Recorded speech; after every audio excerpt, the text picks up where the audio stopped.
ಒಮ್ಮೆ ಗೃಹ ಪ್ರವೇಶ ಮಾಡಿ ಅಂತ ಹೇಳಿ ಅಷ್ಟು ಸುಲಭನ ಅದೆಲ್ಲ. ನಾನು ಮಕ್ಕಳಿಗೆ ಇದು ಮಾಡಿ ಕೊಡ್ತಾ ಇದ್ದೀನಿ, ಪ್ರೋಟೀನ್ ಶೇಕ್. ಶೋಗ್ಲಿ ಹೇಳ್ತೀನಿ, ಆ ನೆಗೆಟಿವ್ ಎನರ್ಜಿ ನಮ್ಮ ಮನೆಯಲ್ಲಿ ಬೇಡ. ಮಕ್ಕಳು ಕಷ್ಟಪಟ್ಟಿದ್ದಾರೆ, ನಾವು ಕಷ್ಟಪಟ್ಟಿದ್ದೀವಿ, ಆದರೂ ಇನ್ನೂ ಕೂಡ ಅದೇ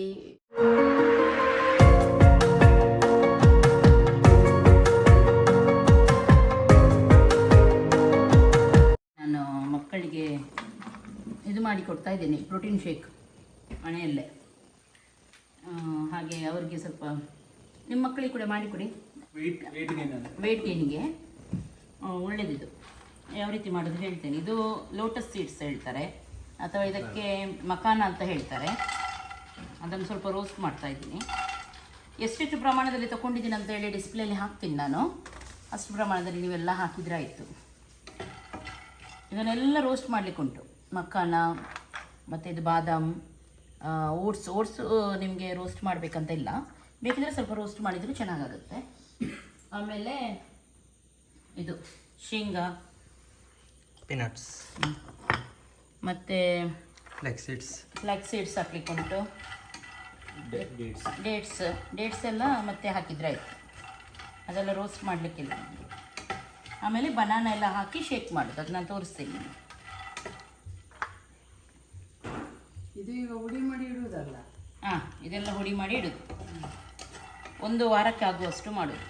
ಮತ್ತೆ ಅದಕ್ಕೆ ಹುಡಿಗೆ ಇದು ಉಂಟಲ್ಲ, ಮಿಲ್ಕ್ ಹಾಕಿ ಮಿಕ್ಸ್ ಮಾಡಿ ಕುಡಿದು. ಬೇಕಾದ್ರೆ ಬನಾನಾ ಹಾಕಿ ಶೇಕ್ ಮಾಡಬೇಕು, ಅದು ಹಾಕ್ಲಿಕ್ಕೆ ಉಂಟು. ಇದು 1 ವಾರಕ್ಕೆ ಎಷ್ಟು ಜನರಿಗೆ ಇದು? ಅದು 2 ಜನ, ಇಬ್ಬರಿಗೆ. ಮತ್ತೊಂದು ಗಂಡನಿಗಿಲ್ಲವಾ? ಅವನು ಫಸ್ಟ್ ದಪ್ಪ ಇದ್ದಾನೆ, ಮತ್ತೆ ಅವನು ಮೊದಲೇ ಬೊಡ್ಡ ಆಗಿದ್ದಾನಲ್ಲ, ಅವನಿಗೆ ಬೇಡ ಅಂತ. ಹಾಂ, ಹುಡುಗಿಯರಿಗೆ ಆದರೆ ಅದಕ್ಕೆ ಸೋಯಾಬೀನ್ ಹಾಕಿ ಆಯಿತಾ. ಸೋಯಾ ಕ್ರಂಚ್ ಸಿಗುತ್ತೆ ನೋಡಿ, ಅದನ್ನು ಹಾಕಿ. ಹುಡುಗರಿಗೆ ಅದರದ್ದು ಅಗತ್ಯ ಇಲ್ಲ, ಹಾಗಾಗಿ ಹಾಕ್ತಾ ಇಲ್ಲ ನಾನು. ಅದೇನು ಹುಡುಗರಿಗೆ ಮತ್ತು ಹುಡುಗಿಯರಿಗೆ ಅವರದ್ದು ಹಾರ್ಮೋನ್ ಚೇಂಜಸ್ ಇರುತ್ತಮ್ಮ, ಹುಡುಗಿಯರದ್ದು ಬೇರೆ, ಹುಡುಗರದ್ದು ಬೇರೆ. ಮತ್ತು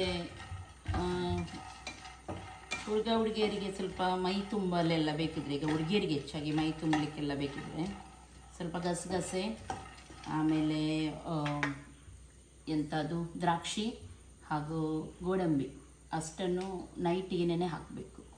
ಸ್ವಲ್ಪ 1 ಗ್ಲಾಸಲ್ಲಿ ನೆನೆ ಹಾಕಿ ಬೆಳಿಗ್ಗೆ ಹಾಲಿಗೆ ಅದನ್ನು ಗ್ರೈಂಡ್ ಮಾಡಿ ಕುಡಿಬೇಕು. ಹೆಚ್ಚಾಗಿ ಇದು ಎಂತ ಗೊತ್ತುಂಟಾ, ಈಗ ಮದುವೆ ಆಗ್ತಾರಲ್ಲ, ಮದುವೆ ಆಗುವಾಗ ಸ್ವಲ್ಪ ದಿನ ಅದನ್ನು ಕುಡಿತಾರೆ, ಹುಡುಗರಿಗೆ ಇಬ್ಬರು ಕೂಡ ಕೊಡ್ತಾರೆ. ಇದರಿಂದ ಯಾರಿಗಾದರೂ ಈಗ ಮಕ್ಕಳಾಗಲಿಕ್ಕೆಲ್ಲ ಕಷ್ಟ ಆಗುತ್ತೆ, ಅಥವಾ ಇನ್ನೇನಾದರೂ ಪ್ರಾಬ್ಲಮ್ ಇದೆ ಆದರೆ, ಹುಡುಗರಿಗಿರಲಿ ಅಥವಾ ಹುಡುಗಿಯರಿಗಿರಲಿ, ಹೆಚ್ಚಾಗಿ ಹುಡುಗರಿಗೆ ಏನಾದರೂ ಪ್ರಾಬ್ಲಮ್ ಎಲ್ಲ ಇದೆ ಆದರೆ ಅದರಿಂದ ಇದಾಗುತ್ತಂತೆ. ಹಾಗಾಗಿ ಅದನ್ನು ಮದುವೆ ಆದ ಸ್ಟಾರ್ಟಿಂಗಲ್ಲಿ 1 ವಾರದಷ್ಟು ಕೊಡ್ತಾರೆ. ಇದೆಲ್ಲ ಅಮ್ಮ ಫ್ರೈ ಮಾಡಿ ಆಯಿತು. ಈಗ ಇದನ್ನು ಇಷ್ಟು ಸಣ್ಣ ಮಿಕ್ಸಿಯಲ್ಲಿ ಮಿಕ್ಸ್ ಮಾಡಲಿಕ್ಕೆ ಹೇಳಿದ್ದಾರೆ. ಅದಕ್ಕೆ ಫಸ್ಟ್ ಸಣ್ಣದರಲ್ಲಿ ಸಣ್ಣ ಪಾಪಿ ಸೀಡ್ಸ್, ಪಪ್ಪಿ ಇದು ಫುಲ್ ಕಂಪ್ಲೀಟ್ ಆಯಿತು. ಇದು ನೀವು ಬೆಳಿಗ್ಗೆ ಮತ್ತೆ ಸಂಜೆ ಕುಡಿದ್ರೆ ಆಯಿತು. ಅದರೊಟ್ಟಿಗೆ 2 ಮೊಟ್ಟೆ ಹಾಗೂ 4 ಬನಾನಾ ತಿಂದರೆ ಆಯಿತು, ನಿಮ್ಮ ಪ್ರೋಟೀನ್ ಪೌಡರ್ ರೆಡಿ, ಫುಲ್ ಬಜೆಟಲ್ಲಿ. ಎಲ್ಲ ಪ್ಯಾಕಿಂಗ್ ಆಗ್ತಾ ಉಂಟು ಇವಾಗ. ತುಂಬ ಆರ್ಡ್ರ್ ಇದೆ, ಆಲ್ರೆಡಿ ಪ್ರೀ ಆರ್ಡ್ರಲ್ಲಿತ್ತು, ಹಾಗೆ ಈಗ ಬಂದಿದೆ ಅಲ್ವಾ, ಎಲ್ಲವನ್ನು ರಪ್ಪ ಅಂತ ಇದೆ ಕೊಡಬೇಕು. ನಿಮ್ಮ ಸೌಂಡ್ ಮಾಡಬೇಡಪ್ಪ, ನಿಮ್ಮ ಬಾಗಿಲಿಗೆ, ಯಾಕೆಂದರೆ ನೀವೆಲ್ಲರೂ ಕೂಡ ಚೆಂದ ಆಗಬೇಕಲ್ವಾ. ಓಕೆ, ಈಗ ಪ್ಯಾಕಿಂಗ್ ಮಾಡ್ತಾ ಇದ್ದೀವಿ. ಅದು ಇಲ್ಲಿಂದ ವ್ಲಾಗ್ ಸ್ಟಾರ್ಟ್ ಆಗಿದೆ ನಮ್ಮದು. ಇದೆಲ್ಲ ನನ್ನ ಸ್ಕಿನ್ ಕೇರ್. ಯಾರಿಗೆ ಗೊತ್ತಿಲ್ಲ ಅವರು ನನ್ನ ವಿಡಿಯೋಸ್ ನೋಡಿ ಗೊತ್ತಾಗುತ್ತೆ. 4 ಪ್ರಾಡಕ್ಟ್ ಇರುತ್ತೆ ಇದರಲ್ಲಿ. ನಿಮ್ಮ ಮುಖಕ್ಕೆ ಡೈಲಿ ರುಟೀನ್ ಅಂದರೆ ಡೈಲಿ ಸ್ಕಿನ್ ಕೇರ್ ಇದು. ಎಲ್ಲದಕ್ಕೂ ಆಗುತ್ತೆ. ಪಿಂಪಲ್ಸ್ ಅದು ಇದು ಎಲ್ಲ ಇದ್ದರೆ, ಅಥವಾ ಬ್ಲ್ಯಾಕ್ ಹೆಡ್ಸ್ ಎಲ್ಲ ಇದ್ದರೆ ಎಲ್ಲದಕ್ಕೂ ಆಗುತ್ತೆ. ಹಾಗೂ ತುಂಬ ಡಾರ್ಕ್ ಬ್ಲ್ಯಾಕ್ ಹೆಡ್ಸ್ ಎಲ್ಲ ಬಿದ್ದರೆ ಅದಕ್ಕೆಲ್ಲ ಲೈಟ್ ಮಾಡಲಿಕ್ಕೆ, ಸ್ಕಿನ್ ಗ್ಲೋ ಮಾಡಲಿಕ್ಕೆಲ್ಲ ಹೆಲ್ಪ್ ಆಗುತ್ತೆ. Good morning. ಇವತ್ತು ಅರ್ಜೆಂಟಲ್ಲಿ ನನಗೆ ಒಂದು ಕಡೆ ಹೋಗ್ಲಿಕ್ಕೆ ಉಂಟು, ಸ್ವಲ್ಪ ಪರ್ಚೇಸಿಂಗ್ ಉಂಟು, ಹಾಗೆ ಹೋಗಬೇಕು. ಹಾಗೆ ಅದಕ್ಕೆ ರೆಡಿ ಆಗ್ತಾ ಇದ್ದೀನಿ ನಾನು. ಮನೆಯಲ್ಲಿ ಕೆಲಸ ಕೂಡ ಆಗ್ತಾ ಉಂಟು. ಈಚೆಂದ ನನಗೆ ಮಾತಾಡ್ಲಿಕ್ಕೂ ಆಗಲ್ಲ, ಸ್ವರನೂ ಹೋಗಿದೆ, ಹಾಗೂ ವ್ಲಾಗ್ ಮಾಡ್ಲಿಕ್ಕೂ ಆಗಲ್ಲ ಅವರ ಸೌಂಡಿಂದ. ಆದರೂ ಅದರ ಮಧ್ಯದಲ್ಲಿ ಯಾವಾಗ ಸ್ವಲ್ಪ ಅವ್ರು ನಿಲ್ತಾರೆ ನೋಡಿ, ಯಾವಾಗ ಓಡಿ ಬಂದು ವ್ಲಾಗ್ ಮಾಡೋದು ನಾನು, ಕಷ್ಟ ಆಗಿದೆ. ಓಕೆ, ನಾನು ಇದೇ ಡ್ರೆಸ್ಸಲ್ಲಿ ಇವತ್ತು ಹೋಗೋಣ ಅಂತೇಳಿ ಎನಿಸಿದ್ದೀನಿ. ಈ ಡ್ರೆಸ್ಸನ್ನು ಹಾಕಿದ್ದೀನಿ ಇವಾಗ, ನಿಜವಾಗ್ಲೂ ಮನೆಯಲ್ಲಿ ಹಾಕಿದ್ದೀನಿ. ಇವಾಗ ನನಗೆ ಟೈಮ್ ಕೂಡ ಇಲ್ಲ ಹೊರಗಡೆ ಹೋಗಿ ಚೇಂಜ್ ಮಾಡ್ಲಿಕ್ಕೆ ಕೂಡ, ಅರ್ಜೆಂಟಾಗಿ ಹೋಗಬೇಕು. ಹಾಗೆ ಇದಕ್ಕೊಂದು ದುಪ್ಪಟ್ಟ ಒಂದು ಹಾಕಿ ಹೊರಟ್ರೆ ಸಾಕಲ್ವಾ. ಈ ದುಪ್ಪಟ್ಟ ಹಾಕೋಣ ಅಂತೇಳಿ ಎನಿಸಿದ್ದೀನಿ. 2 ಎನಿಸಿದೆ, ಒಂದು ಎಲ್ಲ ಒಂದಿದು, ಮತ್ತು ಇದೇ ಫೈನಲ್ ಆಯ್ತು ನನಗೆ. ಹಾಗೆ ಇದನ್ನೇ ಹಾಕಿ ಹೋಗೋದು. ರಪಕ್ಕಾಗಿ ಇವಾಗ ಹೊರಡಬೇಕು, ಲೇಟ್ ಆಗಿದೆ ಆಲ್ರೆಡಿ. ಹಾಗಾಗಿ ಜಸ್ಟ್ ಒಂದೇ ಪ್ರಾಡಕ್ಟ್ ರಪ್ ಅಂತೇಳಿ ಮೇಕಪ್ ಮಾಡಿ ಹೊರಡೋಣ. ಫಸ್ಟಿಗೆ ಇದಕ್ಕೆ ಮ್ಯಾಚಿಂಗ್ ಆಗುವಂಥ ಕಿವಿದ್ದೆಲ್ಲ ಹಾಕೋಣ. ನೆಕ್ಸ್ಟ್ ಏನು ಗೊತ್ತಿಲ್ಲ, ನಾನು ಯಾವಾಗಲೂ ಲಿಪ್ಸ್ಟಿಕ್ ಹಾಕುವಾಗ ನೀವು ಕೇಳ್ತೀರಾ ಶೇಡ್ ಯಾವುದು ಹಾಕಿದ್ದೀರಿ ಅಂತ. ಹೆಚ್ಚು ನಾನು ಹಾಕುವಂಥ ಲಿಪ್ಸ್ಟಿಕ್ ಇದೇನು ಗೊತ್ತಿಲ್ಲ, ಸಿಗುವುದೇ ಇಲ್ಲ, ಹೆಚ್ಚಾಗಿ ಔಟ್ ಆಫ್ ಸ್ಟಾಕೇ ಇರುತ್ತೆ. ಹಾಗಾಗಿ ನಾನು ಮೊದಲೇ ತರಿಸಿ ಇಡುದು ಇದನ್ನು.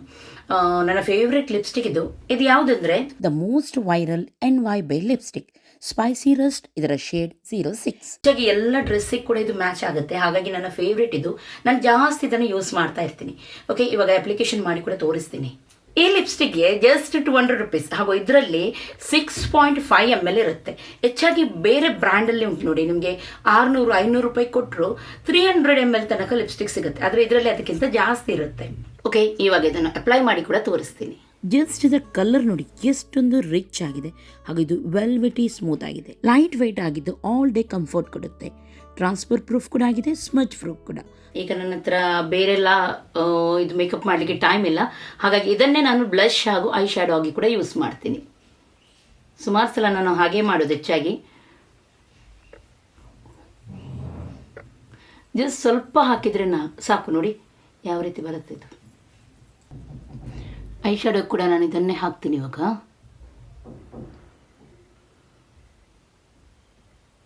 ಎಷ್ಟು ಚೆನ್ನಾಗಿದೆ ಇರೋದು ಪಿಗ್ಮೆಂಟೇಷನ್ ನೋಡಿ.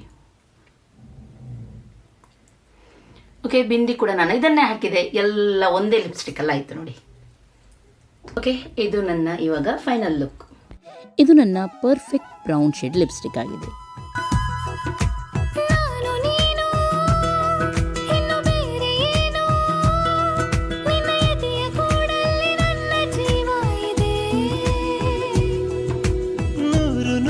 ತುಂಬ ವೈರಲ್ ಲಿಪ್ಸ್ಟಿಕ್ ಇದು.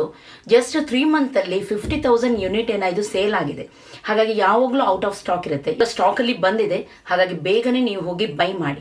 ಸ್ಪೈಸಿ ರಸ್ಟ್ ಬ್ರೌನ್ ಎಲ್ಲ ಇಂಡಿಯನ್ ಸ್ಕಿನ್ ಟೋನ್ಗೆ ಪರ್ಫೆಕ್ಟ್ ಯೂನಿವರ್ಸಲ್ ಶೇಡ್ ಆಗಿದೆ. ಇದು 2025 ಮೋಸ್ಟ್ ವೈರಲ್ ಲಿಪ್ಸ್ಟಿಕ್ ಆಗಿದ್ದು, ಇನ್ನೊಮ್ಮೆ ಔಟ್ ಆಫ್ ಸ್ಟಾಕ್ ಆಗುವ ಮೊದಲೇ ಇದನ್ನು ಬೈ ಮಾಡಿ. ನಿಮಗೆ ಕೂಡ ಈ ಪ್ರಾಡಕ್ಟ್ ಬೇಕಿದ್ರೆ ಲಿಂಕ್ ಡಿಸ್ಕ್ರಿಪ್ಷನ್ ಅಲ್ಲಿ ಇದೆ, ಅಲ್ಲಿಂದ ನೀವು ಈಸಿಯಾಗಿ ಬೈ ಮಾಡಬಹುದು. ನನಗೆ ತುಂಬಾ ಲೇಟ್ ಆಯ್ತು, ಹೋಗೋಣ ಬನ್ನಿ.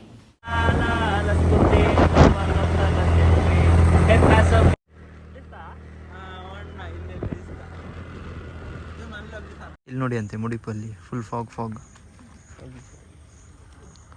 ಅದು ನೋಡ್ಲಿಕ್ಕೆ ನಾವು ಕೆಳಗಿಂದ ಮೇಲೆ ಬಂದಿದ್ದು. ಬಿದರೆ ಹೋಗುವಾಗ ಕೆಳಗೆ ವಾಕಿಂಗ್ ಹೋಗುವಾಗ ನಾವು ನೋಡಿದ್ದು ಮೇಲೆ ಫುಲ್ ಫಾಗ್ ಉಂಟಂತ, ಅದಕ್ಕೆ ನಾವು ನೋಡಿ ಬಂದಿದ್ದು. ಎಂತ ಎಷ್ಟುಂಟು, ಫುಲ್ ಮಂಜು ಹೇಳಿದಲ್ಲ.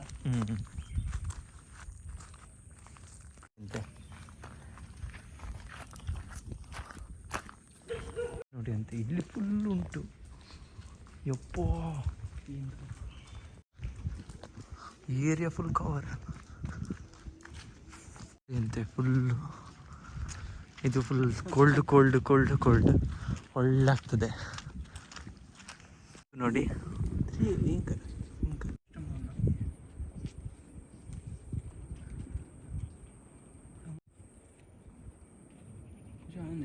ಇವತ್ತು ನಾನಂದರೆ ಕೆಲವು ನಿಮ್ಮ ಕ್ವಶನ್ಗೆ ಆನ್ಸರ್ ಕೊಡೋಣ ಅಂತೇಳಿ ಎನಿಸಿದ್ದೀನಿ. ಬೇರೆ ನನಗೆ ಇವತ್ತು ವ್ಲಾಗ್ ಮಾಡಲಿಕ್ಕೂ ಕಷ್ಟ ಆಗ್ತಾ ಉಂಟು, ಮನೆಯಲ್ಲಿ ಕೆಲಸ ನಡೀತಾ ಉಂಟಲ್ವಾ. ನಾನು ಯಾವಾಗಲೂ ಹೇಳ್ತೀನಿ, ನಿಮ್ಗೆ ಬೋರ್ ಆಗುತ್ತಾ ಏನೋ ನಂಗೆ ಗೊತ್ತಿಲ್ಲ, ಕೆಲಸ ನಡೀತಾ ಉಂಟು ಅಂತ ಹೇಳಿ. ಆದರೆ ನಿಮ್ಗೆ ಗೊತ್ತುಂಟು ನನ್ನ ಫೀಲಿಂಗ್ ಇವಾಗ ನನಗೆ ಹೇಗೆ ಫೀಲ್ ಆಗ್ತಾ ಇದೆ ಅಂತ ಹೇಳಿ. ಯಾಕಂದರೆ ಮೊದಲುಂಟು ನೋಡಿ, ಎಲ್ಲ ಹೇಳೋದು ಮಾತ್ರ, ಇಲ್ಲಿ ಇದು ಬರುತ್ತೆ, ಅಲ್ಲಿ ಅದು ಬರುತ್ತೆ, ಅದು ಹಾಗೆ ಆಗುತ್ತೆ ಅಂತೇಳಿ ನಾವೆಲ್ಲ ಇಡೀ ಕನಸಲ್ಲಿ ಕೂಡ ಅದನ್ನೇ ಯೋಚನೆ ಮಾಡೋದು. 2-3 ದಿನ ಅದನ್ನೇ ಯೋಚನೆ ಮಾಡೋದು, ಹೀಗೆ ಆಗಿದೆ ಅಂತೇಳಿ. ಮತ್ತೆ ಹೋಗಿ ಅಲ್ಲಿ ನೋಡುವಾಗ ಅದು ಕೂಡ ಇಲ್ಲ, ಇದು ಕೂಡ ಇಲ್ಲ, ಹಾಗೆ ಇರುತ್ತೆ. ಆದರೆ ಈ ಸಲ ಹಾಗೆಲ್ಲ. ಈ ಸಲ ಇಂಜಿನಿಯರ್ ಬರ್ತಾರೆ, ಕೆಲಸದವರು ನಿಲ್ತಾರೆ ಲೈನಲ್ಲಿ, ಎಲ್ಲ ಹೇಳ್ತಾರೆ. ಈಗ ನಮ್ಮ ಹತ್ರ ಬೊಗಳೆ ಬಿಡೋದಿಲ್ಲ, ಎಲ್ಲ ಹೇಳ್ತಾರೆ ಹೀಗೆ ಹೀಗೆ ಇಲ್ಲಿದ್ದು ಬರಬೇಕಿದ್ದು ಹೀಗೆ ಹೀಗೆ ಅಂತ ಹೇಳಿ. ನೆಕ್ಸ್ಟ್ ಡೇ ನೋಡುವಾಗ ಆ ಕೆಲಸ ಸ್ಟಾರ್ಟ್ ಆಗುತ್ತೆ. ಆದರೂ ಒಂಥರ ಏನೋ ಒಂದು ಹೆದರಿಕೆ, ಎಂತ ಅಂತ ಗೊತ್ತಿಲ್ಲ, ಎಂಥ ಹೆದರಿಕೆ ಅಂತ ಗೊತ್ತಿಲ್ಲ. ನಮಗೆ ಒಂದು ಕೂತಿದೆ ಅಂತ ಹೇಳ್ತಾರೆ. ನನ್ನ ಹಸ್ಬೆಂಡ್ ಫುಲ್ಲು ಇದರಲ್ಲಿದ್ದಾರೆ, ಅಂದರೆ ಈ ಸಲ ನಮ್ಮದು ಮನೆ ಆಗುತ್ತೆ ಅಂತ. ನನಗೆ ಕೂಡ ಅಷ್ಟು ಇದುಂಟು, ಫೀಲ್ ಉಂಟು. ಯಾಕೆಂದರೆ ಅಷ್ಟೊಂದು ಕೆಲಸ, ಅಷ್ಟೊಂದು ಜನರು ತುಂಬಿ ಮಾಡ್ತಾ ಇದ್ದಾರೆ ಅಂತೇಳಿ. ಆದರೂ ಏನೋ ಒಳಗಡೆಯಿಂದ ಅದು ಹೆದರಿಕೆ ಕೂತಿದೆ ಅಂತ ಹೇಳ್ತಾರೆ ನೋಡಿ, ಅದು ಹೋಗ್ತಾ ಇಲ್ಲ. ಆದರೂ ಸುಮಾರು ಜನ ನೀವು ಎಲ್ಲ ರೀತಿಯಲ್ಲಿ ನನಗೆ ಕೆಲವು ಸಜೆಷನ್ ಮಾಡಿದ್ದೀರಾ. ಮನೆಯೆಲ್ಲ ಕಂಪ್ಲೀಟ್ ಆಗಲಿ, ಆಮೇಲೆ ವಸ್ತುಗಳನ್ನೆಲ್ಲ ತೊಗೊಂಡು ಬನ್ನಿ ಅಕ್ಕ, ಮನೆ ಕಂಪ್ಲೀಟ್ ಮಾಡೋದು ತುಂಬ ಮುಖ್ಯ. ಕರೆಕ್ಟ್ ನೀವು ಹೇಳೋದು, ನಾನು ಹಾಗೇ ಮಾಡ್ತೀನಿ. ಆದರೆ ಏನು ಗೊತ್ತುಂಟಾ, ಒಂದು ಸಲ ಮಾಡಿಬಿಡ್ತೀನಿ ಅಂತೇಳಿ ಎಲ್ಲ ಮತ್ತೆ ಇದಕ್ಕೆ ಹೋಗೋದಿಲ್ಲ ನಾನು. ಆ ಮನೆ ನಂದು ಅಲ್ಲಿ ಇದಿಲ್ಲ ಅದು ಇದಿಲ್ಲ, ನನಗೆ ಬೇಡವೇ ಬೇಡ ಅಂತಾಗಿದೆ. ಹಣದ್ದು ಸ್ವಲ್ಪ ಕಷ್ಟ ಆಗ್ತಾ ಉಂಟು, ನಾನು ಹೇಳಿದ್ದೀನಿ ನಿಮಗೆ, ಹಣದ್ದು ಸ್ವಲ್ಪ ಕಷ್ಟ ಆಗ್ತಾ ಉಂಟು. ಆದರೂ ದೇವರು ಎಲ್ಲಿಂದ ಅಥವಾ ಎಲ್ಲಿಂದ ನನಗೆ ದಯಪಾಲಿಸ್ತಾ ಇದ್ದಾರೆ. ಕೆಲವು ನಿಮ್ಮ ಇದರಲ್ಲೇ ದಯಪಾಲಿಸ್ತಾ ಇದ್ದಾರೆ ನನಗೆ, ನೀವು ಅಷ್ಟು ಪ್ರೀತಿ ಕೊಡ್ತೀರಾ. ಕೆಲವು ನನಗೆ ಹಾಗೆ ಎಲ್ಲಿಂದ ಅಥವಾ ಎಲ್ಲಿಂದ ಬರ್ತಾನೆ ಉಂಟು. ಅದು ಹೇಳ್ತಾರಲ್ಲ, ಹಕ್ಕಿಗಳಿಗೆ, ಮರಗಳಿಗೆ, ಗಿಡಗಳಿಗೆಲ್ಲ ದೇವರು ಸಾಕುವಾಗ ನಮ್ಮನ್ನು ಬಿಡ್ತಾರ, ನಾವು ಅವರ ಪ್ರೀತಿಯ ಒಂದು ಕ್ರಿಯೇಚರ್ ಅಂತೆ ನಾವು, ನಮ್ಮನ್ನು ಬಿಡ್ತಾರ ಅಂತ ಹೇಳಿದಾಗೆ ಹಾಗೆ ನಮ್ಮನ್ನು ನೋಡ್ತಾ ಇದ್ದಾರೆ ಅವರು. ಚೆನ್ನಾಗಿ ಎಲ್ಲಿಂದ ಅಥವಾ ಎಲ್ಲಿಂದ ನನಗೆ ಕಷ್ಟ ಅಂತ ಹೇಳುವಾಗ ಎಲ್ಲಿಂದ ಅಥವಾ ಎಲ್ಲಿಂದ ಏನಾದರೂ ಮಾಡಿ ಯಾರ ರೀತಿಯಲ್ಲಾದರೂ ನನಗೆ ಒಂದು ಹೆಲ್ಪ್ ಮಾಡಿದ್ದಾರೆ. ಅದೊಂದು ಖುಷಿ ನನಗೆ. ಫಸ್ಟಿಗೆ ಮನೆ ಕಟ್ಟುವಾಗ ಬಂದವರೆಲ್ಲ ಮನೆ ಹಾಳು ಮಾಡಲಿಕ್ಕೆ ಬಂದರು. 2-3 ಜನ ಮನೆ ಹಾಳು ಮಾಡಿದರು, ಹೋದರು. ಆದರೆ ಈವಾಗ 100 ಜನ ಸೇರಿದ್ದಾರೆ ನನ್ನ ಮನೆಯನ್ನು ಚೆನ್ನಾಗಿ ಮಾಡಲಿಕ್ಕೆ. ಅದೊಂದು ನೋಡಿ, ದೇವರು ನನಗೆ ಕಳಿಸ್ಕೊಟ್ಟಿದ್ದು. ಯಾರು ಎಲ್ಲೆಲ್ಲಿ ಇದ್ದವರು ಎಲ್ಲರೂ ನಾವು ಮಾಡ್ತೀವಿ, ನಾವು ಇದು ಮಾಡ್ತೀವಿ, ಕೆಲಸವ್ರು ಇರಲಿ, ಎಲ್ಲರೂ ಇರಲಿ, ಒಂದವರಿಗೆ ಏನೋ ಒಂದು ನಾವು ಮಾಡ್ತೀವಿ, ಸರಿ ಮಾಡ್ತೀವಿ ಹಾಗೆ ಹೀಗೆ ಅಂತೇಳಿ ಒಂದು ಅವರಿಗೆ ಎನರ್ಜಿಯಲ್ಲಿ ಮಾಡ್ತಾ ಇದ್ದಾರೆ. ಎಲ್ಲರೂ ಸೇರಿ ಒಳ್ಳೆ ರೀತಿಯಲ್ಲೇ ಮಾಡ್ತಾ ಇದ್ದಾರೆ. ಹೇಳಿದೆಲ್ಲ, 3-4 ಜನ ಬಂದರು, ಫುಲ್ ಮನೆ ಹಾಳು ಮಾಡಿ ಹೋದರು. ಅದರ ಬದಲು ದೇವರು ನನಗೆ 100 ಜನವನ್ನು ಕಳಿಸಿದ್ರು ನನ್ನ ಮನೆ ಒಳ್ಳೇದು ಮಾಡಲಿಕ್ಕೆ, ನನ್ನ ಮನೆ ವಿಚಾರ ಯೋಚಿಸಲಿಕ್ಕೆ. ಅದೊಂದು ತುಂಬ ಖುಷಿ ನನಗೆ. ನೀವು ಯಾವಾಗಲೂ ಹೇಳ್ತಾ ಇರ್ತೀರಲ್ವ, ಒಳ್ಳೆಯವರಿಗೆ ಒಳ್ಳೆಯದೇ ಆಗುತ್ತೆ ಅಂತೇಳಿ. ನೋಡಿ, ಇದು ನಿಜವಾಗ್ಲೂ. ಮತ್ತೊಬ್ಬರು ಹೇಳಿದರು, ನಿಮ್ಮ ಇದೆಲ್ಲ ನೀವು ಫೇಲಿಯರ್ ಅಂತ ಎನಿಸ್ಬೇಡಿ ಅಕ್ಕ, ಎನಿಸ್ಬೇಡಿ ಮೇಡಮ್, ಇದು ನಿಮ್ಮದೊಂದು ಎಕ್ಸ್ಪೀರಿಯನ್ಸ್, ನಿಮಗೆ ಒಂದು ಆಗಿದ್ದು. ಇದರಿಂದ ನೀವು ಹೇಗೆ ಮೇಲೆ ಬಂದ್ರಿ ಅದು ನಿಮ್ಮ ಮಕ್ಕಳು ಕೂಡ ನೋಡ್ತಾರೆ, ಹಾಗೂ ಅವರು ಕೂಡ ಕಲಿತಾರೆ. ಎಲ್ಲದರಲ್ಲಿ ಏನೂ ಕಷ್ಟ ಬಂದರೂ ನಾವು ಅದಕ್ಕೆ ಕುಗ್ಗಬಾರ್ದು, ಅದರಿಂದ ನಾವು ಮೇಲೆ ಬರಬೇಕು ಅಂತ ಹೇಳಿ ನಿಮ್ಮ ಮಕ್ಕಳು ಕೂಡ ಕಲಿತಾರಂತ ಹೇಳಿ. ನಿಜ, ನೀವು ಹೇಳಿದ್ದು ಮಾತು ನನಗೆ ಕೇಳಿದ ಮೇಲೆ ಇನ್ನೂ ಕೂಡ ಖುಷಿಯಾಯಿತು. ಯಾರೆಲ್ಲ ಹಂಗಿಸ್ತಾ ಇದ್ರು, ನಗಾಡ್ತಾ ಇದ್ರು, ಅವರಿಗೆಲ್ಲ ಒಂದು ಇದು ಪಾಠ ನಾವು ಮೇಲೆ ಬರುವಾಗ. ಯಾಕೆಂದರೆ ಕೆಳಗೆ ಬಿದ್ದ ಮೇಲೆ ಮನುಷ್ಯ ಮೇಲೆ ಬರಲೇಬೇಕು ಅಂತ ಹೇಳಿ ಒಂದು ಪಾಠ ಇದು. ಇನ್ನೊಂದೇನೆಂದರೆ, ಏನೊಬ್ಬರು ಹೇಳ್ತಾ ಇದ್ರು, ಮನೆಯಲ್ಲಿ ಫುಲ್ ಆ ಲೇಡಿ ಬಂದ ಮೇಲೆ ಒಂಥರ ಬಂದು ಎಲ್ಲರನ್ನು ಡಿಸ್ಟರ್ಬ್ ಮಾಡಿದರು, ಎಲ್ಲರ ಮನ ಹಾಗೂ ಎಲ್ಲರ ಹೆಲ್ತ್ ಹಾಳಾಯಿತು, ಒಂಥರ ಒಂದು ನೆಗೆಟಿವ್ ಎನರ್ಜಿ ತಗೊಂಡು ಬಂದರು ಅಂತ ಹೇಳಿ. ಇವಾಗ ಕೂಡ ನೆಗೆಟಿವ್ ಎನರ್ಜಿಯ ಫೀಲ್ ಆಗ್ತಾ ಉಂಟಂತೇಳಿ. ಹಾಗಾಗಿ ಅವರು ಏನು ಮಾಡಿದ್ರು ಆ ಇದನ್ನು ತೆಗೀರಿ ಅಂದರೆ, ಫಸ್ಟಿಗೆ ಹೇಳ್ತಾ ಇದ್ರು ಅವರು, ಆ ಗೋಲ್ಡನ್ನು ವಾಲ್ ಮಾಡಿದ್ರಲ್ಲ ಕಿಚನಲ್ಲಿ, ಅದು ತೆಗೀರಿ ಅಂತ. ನಿಜವಾಗ್ಲೂ ನನಗೆ ತೆಗಿಬೇಕು. ನನಗೆ ಒಂದು ನಿಜವಾಗ್ಲೂ ಹೇಳ್ತಿದ್ದೀನಿ, ಅದನ್ನು ನೋಡಿನೇ ನನಗೆ ಅವ್ರದ್ದು ಕೆಲವೊಮ್ಮೆ ನೆನಪಾಗುತ್ತೆ. ಅದು ನನಗೆ ಬೇಡ, ಅವ್ರದ್ದು ಯಾವುದೇ ಇಲ್ಲಿ ನೆಗೆಟಿವ್ ಎನರ್ಜಿ ಇರಲಿ ಅಥವಾ ನೆಗೆಟಿವ್ ವೈಬ್ ಇರಲಿ, ನನಗೆ ಏನು ಕೂಡ ಬೇಡ ಅವ್ರದ್ದು.